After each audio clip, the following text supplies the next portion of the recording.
Me borró de su vida cuando era niño y volvió solo para pedirme dinero. Nunca fui suficiente para ella. No importaba cuánto me esforzara, cuánto la necesitara, o cuántas veces intentara ganarme un lugar en su mundo, mi madre siempre encontró la forma de recordarme que no era su prioridad. Esta historia lleva años acumulándose en mí, esperando el momento de salir. No porque espere compasión, sino porque necesito soltarla. Todo comenzó cuando aún era un niño, aunque en ese momento no tenía claridad sobre lo que realmente pasaba. Mi madre, Amanda, siempre tuvo una predilección evidente por mi hermana menor, Celeste. 3 años más chica que yo, era su adoración, su orgullo, su excusa para todo. Y yo era simplemente Ignacio, el hijo que no encajaba en su visión de familia perfecta. Desde muy chicos, las diferencias eran imposibles de ignorar. A Celeste le compraban ropa nueva, cada temporada. Yo heredaba los restos de otros primos, o lo que alcanzara en ofertas. Ella tenía sus juguetes con luces, sonidos y envoltorios brillantes. A mí me tocaban rompecabezas incompletos y carritos sin ruedas. Mamá podía pasarse 1 hora peinando a Celeste antes de una salida. A mí apenas me echaba agua en el pelo con las manos. Sus almuerzos escolares venían con servilletas decoradas y pequeñas notitas con corazones dibujados. Yo, con suerte, recibía un pan con mantequilla de maní envuelto en papel aluminio. Si lo olvidaba, nadie lo notaba. Las fiestas de cumpleaños de Celeste eran dignas de fotografía, globos, piñatas, pasteles de 2 pisos. Las mías eran a veces inexistentes, otras apenas una comida con lo que hubiera en casa. Y los eventos escolares, bueno, para Celeste, mi madre estaba en primera fila, cámara en mano. Para mí, si asistía, era porque no le quedó de otra. No sé si alguna vez me lo dijo con palabras, pero cada gesto hablaba claro. Yo era la carga. El que demandaba más de lo que merecía. El hijo que no fue planeado, o al menos, no deseado. El que la ataba a una vida que, en el fondo, siempre quiso abandonar. Papá, Cristóbal, intentaba equilibrar las cosas. Él sí me miraba, me escuchaba, se sentaba conmigo a revisar tareas. Pero trabajaba en construcción, jornada tras jornada, y su salud ya empezaba a cobrarle factura. Presión alta, dolores constantes, agotamiento crónico. Cuando estaba en casa, se esforzaba por ser presente. Cuando no, Amanda se encargaba de recordarme que no tenía tiempo para hijos como yo. Siempre tenía una justificación. Que Celeste era más pequeña, que necesitaba más atención. Que yo era independiente. Claro, independiente porque me obligó a hacerlo. Aprendí a hacerme el desayuno solo a los 6 años. No por autodidacta, sino porque no había otra opción. A veces me pregunto cómo no lo vi antes, cómo no entendí que lo que vivía no era normal. Todo se vino abajo cuando cumplí 12. Papá murió de un infarto mientras trabajaba. Un día estaba conmigo viendo televisión después de cenar, al siguiente, ya no existía. No hubo despedida, no hubo consuelo. Solo el vacío, inmenso, silencioso, que dejó su ausencia. Y ahí se terminó cualquier posibilidad de equilibrio. Amanda no estaba hecha para criar a 2 hijos sola. Nunca lo estuvo. Lo que pasó después fue tan cruel como predecible. Empezó a alejarse de mí. Como si le costara mirarme. Decía que me parecía mucho a papá, y no era un cumplido. Me miraba y parecía ver a su dolor reflejado. A su fracaso. Y entonces decidió reorganizar la familia. Presentó su plan como algo temporal. Dijo que necesitaba un cambio, que iría a Canadá con Celeste, a casa de su hermana. Que era por unos meses. Que mientras tanto, yo estaría con Teresa, la hermana de papá. Ella va a estar encantada de tenerte, dijo con una sonrisa que no llegaba a los ojos. Yo sabía que no era temporal. Lo sentí en el estómago, como cuando uno sabe que algo está por romperse y no puede hacer nada para evitarlo. Teresa también lo supo. Le dijo en su cara lo que pensaba, sin rodeos. Que abandonar a un hijo era miserable. Que estaba cometiendo un error del que se iba a arrepentir toda la vida. Pero Amanda ya había tomado la decisión. Había elegido. Celeste era su vida. Yo era un estorbo. Celeste lloró el día que se fueron. Me abrazó fuerte y me dijo que me iba a extrañar. Yo también la abracé, con todo el dolor del mundo, sabiendo que esa despedida no era una pausa. Era el final. Amanda me besó la frente, como si eso compensara todo, y prometió llamarme cada semana. Esto es solo por un tiempo, insistía. Pero lo vi en sus ojos. No iba a volver. Para ella, era el inicio de una nueva vida, sin cargas. Sin mí. Recuerdo quedarme parado al lado de Teresa, viendo cómo el auto se alejaba por la esquina. Tenía 12 años, y acababa de recibir el mensaje más devastador que un hijo puede recibir: no vales lo suficiente para que tu madre te elija. La casa cambió de inmediato. Las cosas de Celeste desaparecieron. El cuarto de mamá quedó vacío. Y ahí estaba yo, con Teresa, una mujer que, de un día para otro, se convirtió en mi nueva familia. Teresa tenía 30 y tantos, era enfermera, soltera, sin hijos.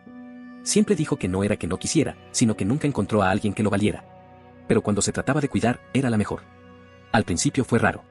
Yo esperaba que Amanda llamara, que dijera que lo había pensado mejor. Que iba a regresar. Teresa me veía revisando el teléfono, mirando el buzón. Nunca me dijo nada al respecto, pero sabía lo que pasaba. Y lo más duro de todo fue cuando Amanda sí llamaba. Las primeras veces, cada 2 semanas. Pero esas llamadas eran una farsa. Preguntas superficiales, cumplidos forzados. Pero sobre todo, largos relatos de lo bien que estaba Celeste. que si la habían aceptado en el equipo de fútbol, que si era la más brillante de su clase, que si su inglés mejoraba cada día. Yo escuchaba en silencio, preguntándome si de verdad creía que eso me alegraba. A veces, Celeste tomaba el teléfono. Me hablaba de cosas que no entendía, nombres de personas que no conocía. Como si habláramos todos los días. Como si aún fuéramos hermanos. Teresa, cuando contestaba el teléfono, era breve. Cortante. No era cruel, pero tampoco fingía. Cuando colgaba, a veces murmuraba cosas como que cinismo el de esta mujer. Las llamadas se volvieron más espaciadas. Primero una vez al mes. Luego, cada 3 o 4. Y después, nada. Una mañana, al revisar el buzón, descubrimos que Amanda había cambiado de número. Nunca nos lo pasó. Ninguna carta, ningún aviso. Solo desapareció. Esa fue la confirmación de lo que ya sabía, me había borrado de su vida. Teresa nunca me dijo te lo advertí. No hacía falta. Ambos sabíamos que esto era inevitable. Amanda solo necesitaba una excusa para irse. Y cuando se sintió cómoda en su nueva vida, cortó el último hilo que la ataba a su pasado. A mí. Las llamadas fueron su forma de calmar la culpa. Cuando esa culpa se evaporó, también lo hizo cualquier intento de mantener contacto. Y de alguna manera, eso dolió más que el abandono original. Con el paso de los años, el silencio de Amanda se volvió rutina. Ya no esperaba sus llamadas, ni sus cartas, ni sus mentiras. Me había resignado a la idea de que para ella yo era una etapa cerrada, una parte incómoda de su vida que prefería ignorar. Pero mientras más se alejaba ella, más me acercaba yo a Teresa. No fue inmediato, claro. Al principio me sentía como un huésped, un niño de 12 años que había sido arrojado al rincón de alguien más. Pero Teresa nunca me trató como una carga. Al contrario, se convirtió en la primera persona que me hizo sentir verdaderamente visto. Me ayudó a recuperar el ritmo en la escuela. Me llevó a terapia sin hacerme sentir raro. Se aparecía en cada partido, en cada presentación. Me miraba, no a través de mí. Se reía con mis chistes tontos, cocinaba mis platos favoritos y, sobre todo, me escuchaba. Nunca intentó ocupar el lugar de mi madre. Solo se aseguró de que no me sintiera solo. A veces la notaba cansada. Trabajaba turnos largos en el hospital y aún así llegaba con una sonrisa y tiempo para preguntarme cómo me había ido. Nunca entendí cómo lo hacía. Supongo que algunas personas simplemente saben cuidar. A los 16 ya había aceptado por completo que mi madre no iba a volver. Y si lo hacía, no sería por las razones correctas. Me concentré en los estudios, en mis propios intereses, en construir una vida que no dependiera del reconocimiento de nadie más. Cuando terminé la secundaria, Teresa me ayudó a aplicar a una universidad pública en otra ciudad. No era la más prestigiosa, pero tenía una buena carrera en administración y tecnología. Me mudé con una mezcla de miedo y alivio. Por fin podía empezar algo nuevo. Lejos del estigma, lejos de la historia que arrastraba desde los 12. Empecé a trabajar medio tiempo como asistente en una pequeña empresa de diseño web. Y mientras aprendía, fui tomando proyectos freelance por mi cuenta. Me iba bien. Nada lujoso, pero lo suficiente para vivir con cierta dignidad. Fue durante una conferencia estudiantil, en tercer año, que conocí a Andrea. No sé cómo explicarlo, era distinta. No por lo que decía, sino por cómo escuchaba. Tenía una forma tranquila de observar, como si analizara el mundo con una paciencia que yo envidiaba. Y cuando le conté mi historia, en pedazos, sin dramatismos, simplemente me miró y dijo, eso no te define. Pero sí explica tu fortaleza. Con el tiempo, Andrea se convirtió en mi refugio. Su familia, cálida y funcional, me descolocaba al principio. ¿Gente que se hablaba con respeto? ¿Que se llamaban para saber cómo estaban sin ningún motivo oculto? Me costó adaptarme, pero poco a poco dejé de sentirme un impostor entre ellos. Empecé a creer que también merecía ese tipo de afecto. Nos casamos un par de años después, cuando ya trabajaba fijo en una empresa de soluciones tecnológicas. Andrea siempre supo que yo arrastraba un pasado complicado, pero nunca me presionó para reconciliarme con él. Al contrario, me ayudó a seguir adelante. Yo creía que esa etapa estaba cerrada. Ignacio, el chico abandonado, había quedado atrás. Ahora era un hombre con una carrera, una esposa, estabilidad. Había ganado esa paz a pulso. Pero, como suele pasar con quienes no entienden de límites, Amanda reapareció. Fue un sábado por la mañana. Andrea y yo estábamos en la cocina, tomando café y planeando qué hacer con el resto del día. Sonó el teléfono. Número desconocido. Dudé un segundo antes de contestar. Mala decisión. Ignacio, soy yo, mamá, dijo, como si eso tuviera algún peso. Como si no hubieran pasado más de 10 años desde la última vez que supe algo de ella. Me congelé. Andrea me miró, notando de inmediato mi reacción. Amanda empezó con una voz dulce, ensayada, como si estuviéramos retomando una charla semanal. Preguntó por mi trabajo, por mi matrimonio, por cosas que jamás le importaron. Yo respondía en monosílabos, intentando entender cuál era su verdadero motivo. Porque tenía que haberlo. No tardó mucho en llegar. Me contó, sin demasiados detalles, que había regresado al país hace algunos meses. Que estaba viviendo en la misma ciudad y que Celeste, mi hermana, sí, la misma a la que se llevó a Canadá, necesitaba ayuda con la universidad. La cifra que mencionó era absurda. $15,000 por año. Celeste aún tenía 2 años por delante. 30,000 en total. Así, sin vergüenza, me los pidió. Como si tuviera algún derecho sobre mi esfuerzo. Como si los años de abandono no pesaran. Como si yo tuviera la obligación de cubrir una deuda que no era mía. Trató de justificar su pedido con el argumento de siempre, es tu hermana. Como si la biología fuera suficiente para establecer vínculos. Como si Celeste y yo tuviéramos algo más que recuerdos lejanos y silencios incómodos. Tu padre habría querido que ayudaras, dijo, sin titubeos. Ese fue el golpe más bajo. Usar el nombre de Cristóbal como moneda emocional era inaceptable. El hombre que me enseñó dignidad y que jamás hubiera permitido esto. Le respondí lo más claro que pude. Le dije que no sentía ningún vínculo con Celeste, que no había sido parte de mi vida en más de una década, y que mi éxito no le debía nada a ella. Entonces vino el segundo acto. Amanda cambió de tono. Ya no era la madre nostálgica, ahora era la víctima. Dijo que había hecho lo mejor que pudo, que criar a 2 hijos sola era difícil. Que cometió errores, pero que eso no justificaba mi rechazo. Que Celeste no tenía la culpa. Y por último, la parte más grotesca, trató de atribuirse mis logros. Mira lo lejos que has llegado. Eres fuerte porque tuviste que aprender por ti mismo. Quizá todo salió bien al final. No supe si reír o gritar. Mi éxito fue posible a pesar de ella, no gracias a ella. Fue Teresa quien me crió. Fue ella quien me sostuvo cuando nadie más lo hizo. Amanda no tenía ningún derecho a reclamar crédito. Andrea, sentada frente a mí, entendía cada palabra. Su rostro, tenso, lo decía todo. Sabía que Amanda estaba manipulando, intentando recuperar algo que nunca valoró. Le dije que no pensaba pagar ni un centavo.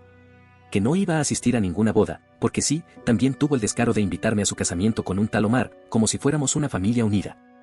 Pensé que te gustaría estar con los 2 hijos en este día tan especial, dijo, sin un gramo de ironía. Me negué. Y le dejé claro que mi familia era Teresa. Era Andrea. No ella. No Celeste. Esa fue la primera llamada. Pero no la última. Porque cuando Amanda notó que no iba a conseguir lo que quería con una petición amable, empezó su campaña de presión. Pensé que con aquella llamada las cosas quedarían claras.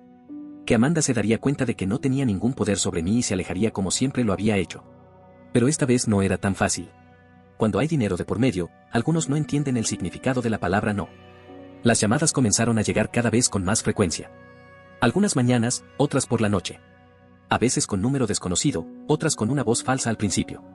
Pero siempre era ella. Cambiaba el enfoque, como si estuviera probando todas las combinaciones posibles para hacerme ceder. Al principio apelaba a la culpa. Decía que era mi madre, que había hecho sacrificios, que me había dado la vida. Luego venía el chantaje emocional, que si Celeste no continuaba sus estudios sería culpa mía, que estaba condenando su futuro. Cuando eso no funcionó, pasó al modo autoritario. Empezó a exigir fechas, montos, a actuar como si yo tuviera alguna obligación formal con ella o con mi hermana. Incluso dijo que ya le había dicho a todos que yo iba a asistir a la boda. Que mi ausencia sería una humillación pública. Era como hablar con alguien que vivía en una realidad paralela. Lo peor fue cuando intentó involucrar a Teresa. Le llamaba con frecuencia, fingiendo preocupación, preguntándole cómo estaba, pero en el fondo solo buscaba información. Quería saber cuánto ganaba, si realmente tenía una buena posición económica, si Andrea y yo llevábamos una vida cómoda. Teresa, por supuesto, no se dejó manipular. Un día me llamó, furiosa, diciéndome que Amanda le había dicho que dejarme a su cargo había sido un acto de amor, un sacrificio para darme una mejor vida. Como si haberme abandonado hubiera sido parte de un plan benévolo. Esa mujer tiene la cara de cemento, Ignacio. No sé si quiere convencerse a sí misma o a los demás, pero no lo va a lograr conmigo, me dijo, mientras intentaba no subir el tono. Y aún así, Amanda no se detenía. Cambiaba de máscara con cada intento. Llamaba llorando, luego gritando, luego suplicando. Era agotador. Andrea, que al principio me había apoyado con paciencia, empezó a preocuparse más. Me decía que esto no era normal, que ya no era un conflicto familiar, sino una especie de acoso. Que alguien que realmente estuviera arrepentida no actuaría así, presionando, insistiendo, invadiendo nuestra vida. Le sugerí cambiar el número. Me negué. No iba a dejar que Amanda me desplazara de nuevo, ni que su caos interfiriera con lo que habíamos construido. No iba a desaparecer yo para evitarla a ella. Pero entonces cruzó la línea. De alguna manera, consiguió el número de Andrea en la oficina y la llamó directamente. Ni siquiera para disculparse. Lo hizo para convencerla de que me hiciera entrar en razón. Le habló de lo importante que es la familia, de cómo una buena esposa debía apoyar a su esposo para que hiciera lo correcto. Hasta se atrevió a decir que no quería que su nueva vida comenzara sin reconciliación. Andrea colgó sin permitirle terminar. Esa noche llegó a casa roja de la ira. Nunca la había visto así. No tiene ningún derecho a llamarme. Ninguno. No solo me arrastra a su historia, ahora quiere manipularme a mí también. Esto se acabó, Ignacio. Tienes que frenarla. Tenía razón. Amanda había cruzado una frontera que ya no podía ignorar. Llamar a mi esposa, invadir su espacio profesional, arrastrarla a una guerra emocional que no le correspondía. Esa no era una madre arrepentida. Era una mujer desesperada por conseguir lo que quería a cualquier costo. Esa noche la llamé yo.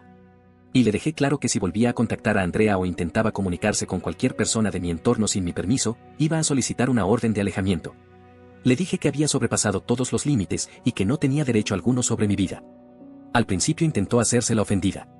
Dijo que yo era cruel, que no entendía lo difícil que fue para ella. Que solo buscaba reunir a la familia. No tienes familia aquí, Amanda, le respondí. Teresa es mi familia. Andrea es mi familia. Tú y Celeste son solo 2 nombres más en mi historia. Y no estoy obligado a darles nada. Colgó. Pero no se detuvo. Al no poder entrar por teléfono, comenzó a escribir cartas. A mano. Como si al usar tinta y papel pudiera borrar los años de abandono.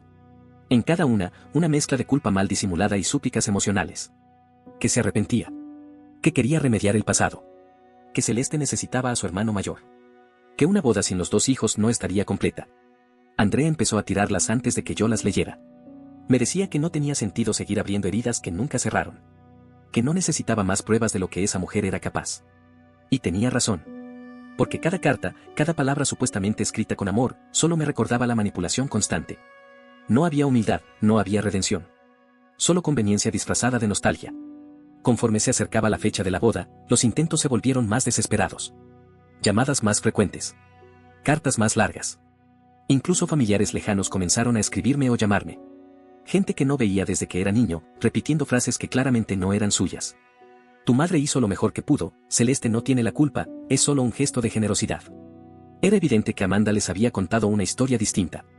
Una donde yo era el hijo frío, alejado sin razón, incapaz de perdonar a una madre viuda que solo quería arreglar las cosas. Hugo, mi primo, fue el único que se atrevió a llamarme con honestidad. Sabía la historia real. Me preguntó si todo eso era cierto. Le conté lo esencial. Me escuchó sin interrumpir. Ella está diciendo por ahí que te volviste rencoroso. Que estás castigando a Celeste por lo que pasó entre ustedes. Tuve que respirar hondo. Lo negué, claro. Le dije que Celeste nunca intentó acercarse. Que, hasta donde yo sabía, ni siquiera sabía bien quién era yo ya. Que esto no era venganza, era sentido común. ¿Por qué iba a pagar yo la universidad de una persona con la que no compartía nada más que una infancia lejana? Y ahí, cuando pensaba que ya lo había visto todo, Amanda decidió jugar su carta más baja. Una mañana cualquiera, sonó el timbre. Andrea y yo estábamos desayunando, hablando de cosas normales, pequeñas. Miré por la mirilla. Era ella. Amanda, parada en mi porche, como si fuera la escena de una película. Sin avisar. Sin derecho. Andrea me miró en seco. No le abras, dijo. Pero yo necesitaba ver hasta dónde era capaz de llegar. Abrí la puerta. No la invité a pasar. Me quedé en el marco. Se notaba mayor, más cansada. Pero sus ojos eran los mismos. Esa mezcla de lástima fingida y determinación egoísta. Ignacio, tenemos que hablar como adultos, empezó. Desde ahí. Di lo que tengas que decir, le respondí. Y entonces cayó la máscara. Me dijo que necesitaba el dinero esa misma semana. Que ya había contado a todos que yo iría a la boda. Que la estaba haciendo quedar mal. Que Celeste no iba a poder terminar sus estudios. Que no entendía cómo podía ser tan egoísta. Andrea apareció detrás de mí. Amanda intentó hablarle directamente. Pero Andrea fue más firme que nunca. Usted abandonó a su hijo cuando era un niño. Ahora quiere su dinero. Váyase de nuestra propiedad. Amanda se alteró. Gritó. Lloró. Dijo que papá estaría decepcionado. Que yo estaba traicionando la sangre. Que iba a contarle a todos lo que estaba haciendo. Que iba a contactar a mis clientes, a mi entorno, para que supieran la clase de persona que era. Eso fue lo último. Le advertí que si no se iba, llamaría a la policía. ¿No te atreverías a llamar a la policía a tu propia madre? No le respondí. Marqué. ¿Cuál es su emergencia? Una persona está en mi propiedad, negándose a retirarse tras múltiples advertencias, dije, mirándola a los ojos. Se puso pálida. Dio unos pasos hacia atrás, murmurando que ya se iba. Pero era demasiado tarde. Los agentes llegaron minutos después. Tomaron mis datos, escucharon la historia. Uno de ellos me dijo algo que me marcó. El abuso financiero también es abuso. La ley no hace excepciones por lazos de sangre. Me aconsejó documentar todo. Me dijo que tenía derecho a protegerme, sin importar quién fuera la persona del otro lado. Esa noche, por primera vez en años, dormí sin angustia. Después de aquella mañana, supe que todo había cambiado. Lo que Amanda había hecho no fue solo una intromisión. Fue una invasión total a mi espacio, a mi historia, a la vida que había construido con tanto esfuerzo. Llegó a mi puerta sin invitación, exigió dinero como si yo le debiera algo, amenazó con destruir lo que yo había levantado, y lo peor de todo, se sintió con derecho a hacerlo. Los policías, al marcharse, me recomendaron formalizar una denuncia si volvía a presentarse. Uno de ellos me habló con franqueza. Dijo que los casos de abuso económico dentro de las familias no eran raros. Que muchas veces los más cercanos eran los primeros en cruzar límites porque creían que la sangre los eximía de todo. Andrea, mientras tanto, estaba furiosa. Nunca la había visto así. Me dijo que esa mujer no solo era tóxica, sino peligrosa. Que no iba a permitir que alguien así estuviera rondando nuestra vida. Y tenía razón. No pasó ni una semana antes de recibir otra de sus genialidades, una carta certificada enviada por un abogado mediocre, lleno de lenguaje pomposo pero sin peso legal alguno. Me acusaba de abandono emocional, de no cumplir con responsabilidades familiares y, lo más grotesco, de deberle a Amanda por todos los años en los que me crió. La ironía me revolvía el estómago. Ella no me crió. Teresa lo hizo. Amanda me dejó como quien olvida una maleta vieja en una estación de tren. Y ahora quería enviarme una especie de factura con tintes legales. Por suerte, uno de mis amigos más cercanos, Hugo, también era abogado. Le mostré la carta y en menos de 5 minutos me dijo: Ignacio, esto es basura. Una amenaza disfrazada de formalidad. No hay demanda. No hay sustento. No hay nada. Me ayudó a redactar una respuesta firme y directa. Un aviso claro, no debía nada, no había ninguna obligación legal ni moral, y de continuar con este tipo de intimidaciones, procederíamos con acciones judiciales reales por acoso. Jamás volvió a aparecer otro intento legal. Se notaba que todo había sido un teatro mal armado para ver si me intimidaba. Pero lo peor aún no había llegado. A los pocos días, 2 de mis clientes más importantes me llamaron, confundidos. Querían saber si estaba bien, si necesitaba algo. Andrea y yo no entendíamos hasta que uno de ellos, un hombre bastante directo, me dijo: Ignacio, una señora nos contactó. Dijo que era tu madre. Nos contó una historia bastante intensa. Quería que supiéramos que te estabas negando a ayudar a tu hermana a terminar la universidad. Que la estabas dejando colgada porque no sabías perdonar. Me quedé en silencio un par de segundos. No podía creerlo. Amanda no solo había aparecido en mi casa, no solo había escrito cartas, no solo había llamado a mi esposa, ahora también se estaba comunicando con mis clientes. Les expliqué la situación con la mayor serenidad posible. Les conté los hechos reales. Que fui abandonado a los 12 años, que viví con la hermana de mi padre porque mi madre se llevó a mi hermana a otro país y decidió empezar de nuevo sin mí. Que había reaparecido 15 años después solo para pedirme dinero. Uno de ellos se limitó a decir: Eso es enfermizo, Ignacio. Que quiera que pagues por alguien a quien no ves desde hace más de una década, es inaceptable. No te preocupes por nosotros. Ya sabemos de qué va esto. Andrea y yo hablamos largo esa noche. Y tomamos una decisión, íbamos a solicitar formalmente una orden de alejamiento. No se trataba solo de protegernos. Era un límite claro, legal, que Amanda no podía seguir ignorando. Ella ya no era una sombra del pasado. Era una amenaza activa a mi bienestar, a mi paz, a mi entorno profesional. La orden fue aprobada en menos de una semana. A partir de ese momento, Amanda tenía estrictamente prohibido contactarnos a mí o a Andrea, acercarse a nuestra casa, a nuestros trabajos o a cualquiera de nuestros círculos personales o laborales. Cualquier intento sería considerado acoso y penalizado como tal. Por primera vez en mucho tiempo, sentí algo parecido a la tranquilidad. La boda, según me enteré después por Teresa, ocurrió como estaba prevista, pero sin nosotros. Amanda la llamó un día antes, rogándole que me convenciera de ir. Su día especial está arruinado porque su hijo no va, dijo, como si fuera culpa mía. Teresa fue clara. Ese hijo del que hablas es el que abandonaste. Tu día se arruinó solo. Ignacio no te debe nada. Y así fue. No me presenté. No mandé regalo. No envié mensaje. Porque no era mi familia quien se casaba. Era solo una mujer con quien comparto ADN, y nada más. Una semana después de la boda, recibí una llamada inesperada. Era Celeste. La primera vez que hablábamos en 5 años. Lloraba. No entendía por qué me negaba a ayudarla. Dijo que no sabía que había hecho mal. Que siempre creyó que teníamos una relación, que éramos hermanos, que yo la quería. Y ahí lo entendí todo, Amanda también le había mentido a ella. Le conté la verdad.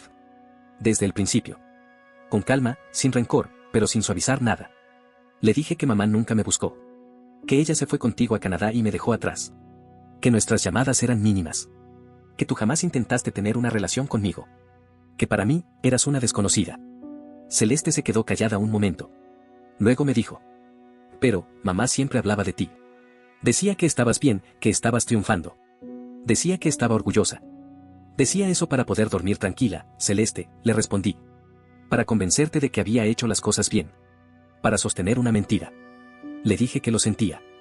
Que no tenía nada contra ella personalmente. Pero que no podía pagar la universidad de alguien que no conocía, solo porque compartimos sangre. Que mis recursos, mi tiempo, mi vida, no estaban disponibles para resarcir los errores de Amanda. Colgó entre lágrimas. No volví a saber de ella. Ni de Amanda. Ni de nadie más de ese lado. Y, sinceramente, espero que así siga. Porque yo ya hice mi parte. Sobreviví a su abandono. Me reconstruí. Creé una vida distinta. Una que no gira en torno a sus decisiones ni a su afecto inexistente. Me rodeé de personas que sí están. Que sí cuidan. Que sí me ven. Teresa. Andrea. Hugo. Mis amigos. Mis propios pasos. Eso es familia. Lo demás, solo fue una lección difícil de olvidar. Y no me arrepiento de haber dicho no. Porque a veces, cerrar la puerta no es rencor. Es respeto por uno mismo. Y si algo aprendí de todo esto, es que no todas las historias necesitan reconciliación para tener un final. Algunas simplemente necesitan terminar. No olvides dejar tu opinión en los comentarios, dejar tu like y compartir este video.